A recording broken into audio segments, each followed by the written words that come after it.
ẹni o a lè ṣiṣẹ́ o a lè ṣiṣẹ́ gbogbo nǹkan yà jí àdúrà Ìjẹ̀bú á gbè wá Ìjẹ̀bú á gbè wá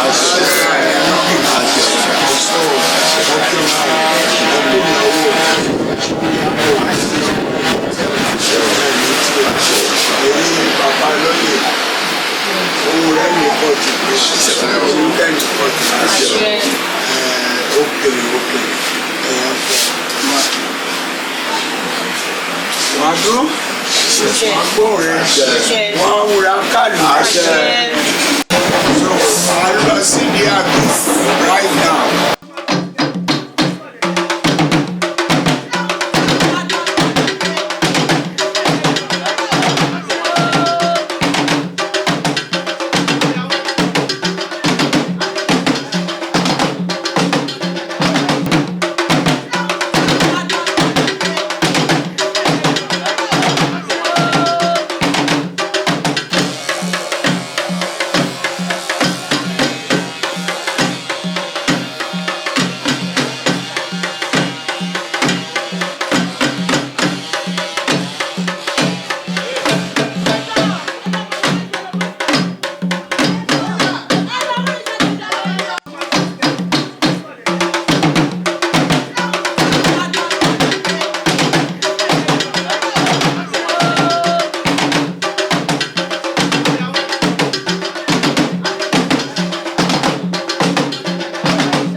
A sàn wá sówó, a sàn wá sọ́mọ, a sàn wá sálàáfíà.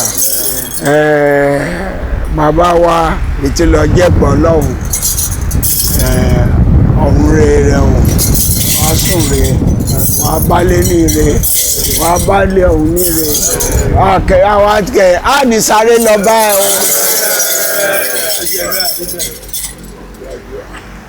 Àwa ìmíṣẹ́ yìí rẹ̀ wọ́n ní fà wá lọ. Inú wa dùn, ara dá wa, ara yá wa, a ní kábàámọ̀. Ojú ò ní fọ́, etí ò ní di, ìgbọ̀n wa ò ní wàlù. Ká máa lọre, ká máa bọ̀re. Ọmọkẹ́ ò ní kú mọ́ wa lọ́wọ́. Àárín wa débi gbọ́ ìlú nígbà wọn. Inú wa dùn, ẹ ṣé, mo kí yín. Olóyè. A sàn wá sí towó, a sàn wá sí tọmọ, síta làáfíà. Gbogbo orun etí lọ pátápátá á padà bọ̀. Á dà sí ẹ lọ́wọ́, á dà sáà náà lọ. Jíjẹ mímu wa ìrọ̀rùn ó máa ṣe. Á ní pọ́njú jẹ, á ní pọ́njú jẹ, á ní kábàámọ̀, á ní retí ká tó jẹ. Ibà bá ti mú a máa tù, a túṣẹ, àríjẹ, àrímu, àríná, àrílò. A ní kébẹ̀hùn, a ní lọ́rọ̀, a ní lọ́rọ̀, a ní ṣìwí, a ní ṣìsọ, a ní ṣìlẹ̀tẹ̀. Tá a máa lọrẹ, a máa bọ̀ rè. Ìlú àtòrò, àrójúráyè, eku akékè eku, ẹ̀yà akékè ẹ̀yẹ, ọmọ èèyàn afọ́hùn èèyàn, wà ró máa rí. Àríwá ìtẹ̀mí o, àríwá ìtẹ̀rẹ̀ o, gbogbo ẹgbẹ́ ẹ̀dá ró máa rí o.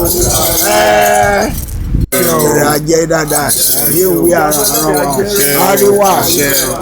Wà ró máa rí. Àwọn ọlọ́jà agẹmọ níkàlẹ̀ kápá ń fún ara tù ẹ̀ ara dá. Àwọn ọlọ́jà. Agara owó máa dá, agara mọ́ máa dá, agara ayáyé máa dá. Ìwé máa kábàámọ̀ lẹ́yìn tí ó ṣe. Ìwé máa kábàámọ̀. Àwọn àgbààgbà wọn á lùgbàgbà wọn kólé ọlọ́run wa bá. Owó tí ó ná ìlọ́pọ̀ adẹ́yìn. Ìwé máa fọmọ tán, ìwé máa fàyà tán. Ìwé máa fẹ́ bí tán. Wà ló mẹ́rin o. Àríwá. Àríwá. Èsì Ògújà, Olisa àti Ijebu-Ode, Aláìlúà, Olisa Rasheed, orúkọ ọmọ ṣàgbà oyè bèmí ẹ̀bá mi hùn. Bami Rasheed Adeoye Adesanya. Sitting next to him, we have His Eminence, Olórí ìlú Emanuel Ademuyiwa Adegaye, Dekan Lóyè the third. Ọmọ ọ̀rọ̀ kọ̀la ẹkùn pẹ̀lẹ́rìí ṣé mo gbà ìgbẹ́jọ́ dọ̀la kábíyèsà ẹ ṣe ẹkú ohun. We have the Olurasonwa elect àbí ọmọ ọba Omololu Adewale Odukoya, àwọn ló pe ìjókòó ẹni. Adékúnlé olóyè Abọ̀rẹ̀ Adékúnlé Tàlàbí Olúmùkù Àjáyè ẹ ṣe gan ẹkú dìde. Next to him bí kí n lè mú orúkọ ẹ mú mọ́ ẹ dáadáa ẹ̀dẹ́lúmọ̀rọ̀ mátàn mi Àjàní mátàn mi Àjàyí mátàn mi ẹ foríjì mi o. Ìjà Agẹmọ ìjà olóko ẹ ṣe ẹkú ohun ẹ ṣe gan ẹkú dìde. Sitting next to Ìjà olóyè Wàhábì. Thank you very much. Ẹ ṣe gan ẹkú dìde. Pinnu kì í ṣe ti ojú kì í ṣe ti gíná ti ń pè é. Èsì bílù ṣe máa wà kó níṣẹ́ ní ìbílù. Àbí? Ọ̀ṣọ́tẹ̀kù ẹ ṣe gan ẹkú dìde. Àrí àwọn ni olóòtú Erelu Òṣùgbó ti Ìjẹ̀bú-Ode, Ìyálórìṣà ti Ìjẹ̀bú-Ode, Akile Ijebu. A máa ju wọn ṣe, àwọn alálẹ̀ a máa gbọ́ tí wọ́n máa kọ́ wọn. Ilé wọn gogoro náà fẹ́ ṣẹ̀ṣẹ̀. Bá mi mò ń wà níbẹ̀ kábíyèsí mò ń wà níbẹ̀. Aláìgí náà fi ń jò. Mo ń wà níbẹ̀ kábíyèsí. Ó ṣe kó ṣe tún ẹ́sà. Ẹ̀wọ̀n ẹyẹ ni. So esi bílù. Esi bílù ṣe máa wà mo ṣe sọ láti ẹ̀kọ́ fún ọ esi bílù ṣe máa wà kì í jẹ́ fún ọ yìí ní sẹ́ni ebi ẹni because agbọ̀n fún àwa ọkùnrin kó ń sàwọn iye ẹni yìí a lè sí ààrẹ ní ṣe wa rún ẹ wò. Ẹ jẹ́ kí n tún padà báyìí ẹni tí mi bá dárúkọ ẹ má bínú mi fi ṣàfojúdi o. Mrs. Olóòláìmọ̀ Fọláṣadé Olúfidíyà. Ẹ ṣe mo dúpẹ́ kú dìde. Igbákejì Ìyálórìṣà. Àwọn ni 2IC second in command. A gbọ́dọ̀ rí olúrin níjókòó ká sọ pé àti ìrí wọn bó tẹ̀ jẹ́ pé wọ́n tí kó wa lẹ́nu jọ gíní yẹn. Akíyín Ìjẹ̀bú-Ode ń kíyín o, Akile Ijebu ń kíyín. Wọ́n ní àtúnṣe tẹ́ ń ṣe yẹn wọ́n ní a máa ju yín ṣe. Àwọn àgbàlagbà fún àjàgbá ìrítà ìrá tí ẹ̀mí iṣẹ́ yẹn fọ́ yìí rẹ̀ máa gbà náà wọ́n máa kan àbùkù iṣẹ́ rẹ̀ máa bọ̀jẹ́ ojú rẹ̀ máa fọ́ ìgbọ̀n rẹ̀ máa wàlù atẹ́gùn rúkú ẹni fẹ́ lù ẹ́ o. Àwọn bàbá tó jókòó tì wọ́n ṣìfàdé tì mẹ́yìn olúwo Ifá Akile Ijebu. Bàbá ọ̀rẹ́ a máa jẹ́ bẹ́ẹ̀ o ẹ̀ ní ṣìdá ẹ̀ ní ṣìtúmọ̀ o a máa júṣe ẹlẹ́rù a máa rùwá o. Bernard Adedayo Jared representative of Akpebi Odumosu Ololade in the person of Kehinde abi Victor Taiwo Odumosu. Ẹ ṣe bàbá wa ẹkú dìde a máa júṣe ẹkú àmúlé lọ́wọ́ lágbára Ọlọ́run wọn ní fòkú ọmọ náà ránṣẹ́ sí wa. Oyè tó jẹ́ àjẹ́ pẹ́pẹ́pẹ́ àjẹgbó àjẹtọ́. Ọmọ ọba Ọláìtàn Ayọ̀rìdé Adélé Olúrasọ́wá ẹ̀pẹ̀lẹ́ káàbọ̀ sà. Kí ṣe kí ẹ la jókòó rẹ̀ wọ́n á jókòó rọ́ wájú ìyá mi. Mrs. Remilekun Araba ṣé Araba ti màlẹ́ fẹ́ àlàáfíà níjọ́sí ni àbí nìbàdàn Ọ̀sọ̀sà. Ẹ ṣe gan ẹ kú dìde ẹ̀yin lẹ́ ń délé fún ẹ̀yin lẹ́ ń ṣojú fún Ayọ̀ Ọ̀ṣísànyà lágbára Ọlọ́run wọ́n ní fòkú ẹ̀ránṣẹ́ rẹ ni akórébọ̀ lágbára Ọlọ́run ẹni rẹjọ ẹni rófò. Ẹ ṣe gan ẹ kú dìde dédé ẹ̀wọ̀n ọlọ́jà lẹ́ẹ̀kan sí akíyín. Ẹ ṣe ẹ kú dìde ẹ kú gbà gbogbo ẹsẹ̀ wẹ́n máa sì wẹ́n máa délé bọ́fọ̀ ọmọ wẹ́n máa délé bọ́fọ̀ aya ẹsẹ̀ wẹ́n ní sí lẹ́ẹ̀kan sí o ẹsẹ̀ wẹ́n ní sí ẹ kú àdúrótì ẹ kú àmúlé lọ́wọ́ because náà gbọ́n nítorí fún ọdún agẹmọ méjì rèé wà ìkan abo ọdún ọ̀kan akọ ọdún ṣé mo gbà á ó kàn ní ẹran ẹ̀wọ̀n ọlọ́jà ẹ̀yẹn ṣàkóṣàkó ọlọ́jà kan ní ẹran ẹ̀ máa ṣe gẹ́gẹ́ bí àìtò ní palace Olisa tó bá ti dàkọ ọdún ní ojú àgbè kan náà ẹ̀yẹn agbọ́n ọlọ́run a máa ju wọn ṣe o a máa ju wọn ṣe àgbọ̀n wọ́n ní ṣe ìṣòro wọ́n máa ṣàṣetì. àti sọ́ṣọ̀ kò jẹ́ ní dáadáa bá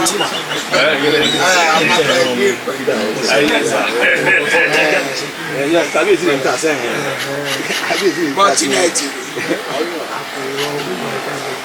ẹnìkan iná ẹnì tẹ́nu wọn lọ ṣọ̀tì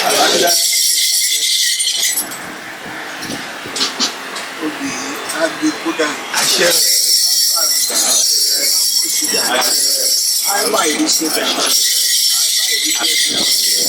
àìbá ìlú lọ́dọ̀ pàrọ̀pà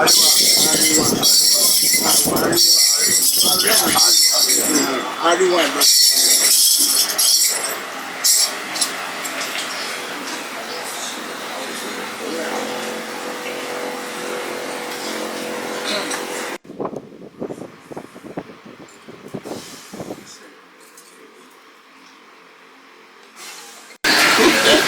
Fún bàbá ń dáná. Gbogbo ẹgbẹ́ máa dáná.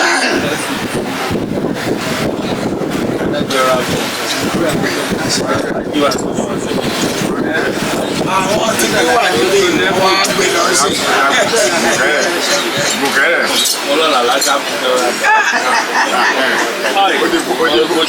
Ojú bùkẹ́rẹ̀ o. Ẹni dẹnu rẹ lọ sí ọ̀tẹ̀. Ó ti o. Ẹ má ti wà má lọ. má bí ọkọ̀ sí o. Má ti ọkọ̀ sí ọgbẹ́ni. Ó yá gbé wọn.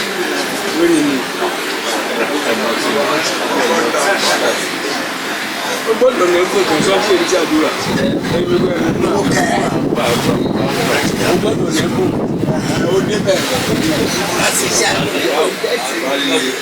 Ìlànà ìyá bá kẹ́. èyí o.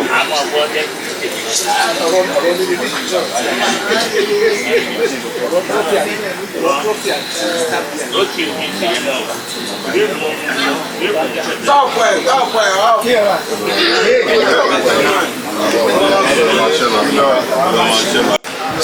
Yomi. ẹ̀ máa gúnjà. Wẹ́n ní wáìnì ẹ̀ ní fíríjì. Ẹ̀lú ẹ ti gbé mọ́ọ̀kì náà. Ìjọba mi kí ló dé kìíní áńgà yẹn náà. Ṣé géètì yẹn wọ́n máa gbé ọ̀la ni ẹ máa sẹ́ẹ̀tì? wáìnì ìṣòro. Géètì yẹn ní ṣọ́nà ẹ̀ wà rẹ̀ bẹ́ẹ̀. Ẹni tí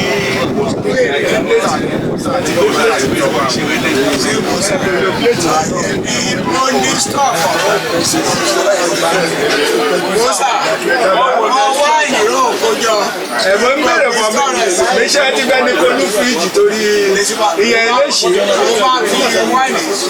kò lè tutù òun èmú bẹ́ẹ̀.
Adewale Odukoya wà ní àwọ̀ rẹ̀.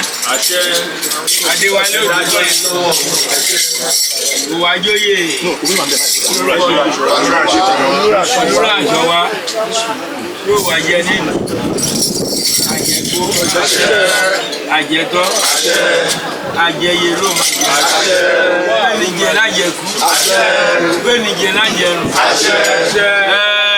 oyè ló wá jẹ nínú ikú nípa ẹni àrùn dùgbẹ́ ẹ̀dùn bẹ́ẹ̀ni ìrúkú ọmọ bẹ́ẹ̀ máa dùbú láìsàn jábálá jùbùlù yẹn nìbọ̀rọ̀ ọ̀nà kò tí mọ̀ ṣe wédà mọ̀ ṣe mọ̀ yẹn nìkẹ́ ojú rẹ̀ nìkọ́ etí rẹ̀ nìdí bẹ́ẹ̀ni fífọ̀ ìsàlẹ̀ kíkà oyè èdè pa náyọ̀ nípa ẹ̀nẹ́kù kò tí mọ̀ ṣe wédà mọ̀ ṣe mọ̀ yẹn nìkẹ́ ojú òlé ajẹ́kóríjẹ́ ajẹ́ òlé ajẹ́kóríjẹ́ ẹlẹ́gbẹ̀ẹ́ òlù ajẹ́kóríjẹ́ dọ́kọ́dọ́kọ́ òlù ajẹ́kóríjẹ́ olókòbó òlù ajẹ́kóríjẹ́ tó wá jẹ́rìí ní agbára òjì ọmọláyé ẹ̀jì mi náà yẹn ọmọláyé nìtakùrọ̀ lọ ọmọláyé nìtakùrọ̀ lọ níbi tí ó yé mi fún ẹnì kẹ́kẹ́ níbi tí mo ti ti jóyè ìdìbò wàrà máa jẹjẹ wàrà máa borí rẹ jọ aṣọ máa bọ́rùn rẹ jọ bàtà máa bẹ́sẹ̀ rẹ jọ ẹsẹ̀ rẹ kàn bàyẹn níjọ́ kan ọmọláyé mà nífẹ̀ẹ́ rún jábọ̀ rẹ ọmọláyé nífẹ̀ẹ́ rún jábọ̀ rẹ àtẹ́gùn burúkú yẹn nífẹ̀ẹ́ lù bẹ́ẹ̀ ni rọ̀ nọwọ́ bẹ́ẹ̀ ni rọ̀ nẹsẹ̀ bẹ́ẹ̀ ni bógi yẹn náà ní yóò porúkọ ẹsẹ̀ yìí Adewale Odukoya ẹ̀jẹ̀ kó jẹun kẹrẹ dúpọ̀ ọmọ rẹ̀ wọ́n èlò jẹ́ jù ẹ̀jẹ̀ kó jẹun kẹrẹ dúpọ̀ ọmọ rẹ̀ wọ́n èlò jẹ́ ẹ̀jẹ̀ kó jẹun kẹrẹ dúpọ̀ ọmọ rẹ̀ wọ́n èlò jẹ́ òdìjẹ́ iná yìí òdìjẹ́ náà jẹ gbó òdìjẹ́ náà jẹ tán ní agbára òjì ní agbára rẹ̀ bẹ́ẹ̀ búrẹ́bù wọ́n máa ṣe jẹ́ báyìí ní ogún ìjà èbú ẹjọ́ yé nẹ ẹnì kábà yé kí mo bú ẹjọ́ yé ẹnì jẹjẹ bí bàbá ẹjọ́ máa gbó kó máa tọ́ ní agbára òjì ẹnì rẹ̀ ní dáadáa ẹnì rẹ̀ ní dáadáa ojú bá yẹ tọ̀tù nínú ìjẹta yẹ kúrò mọ́ra yé múlùú náà rọ wọ́n ní bẹ́ẹ̀ yẹn lọ́wọ́.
Abanisa tuntun wa mú polisi ọba ẹ wà ní dọta ẹ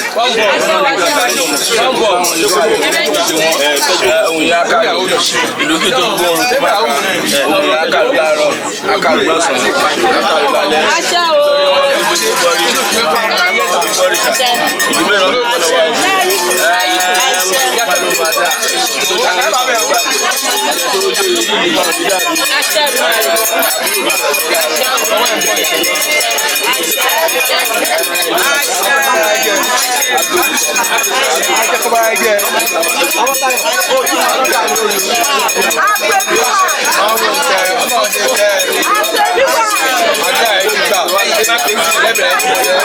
Thank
you.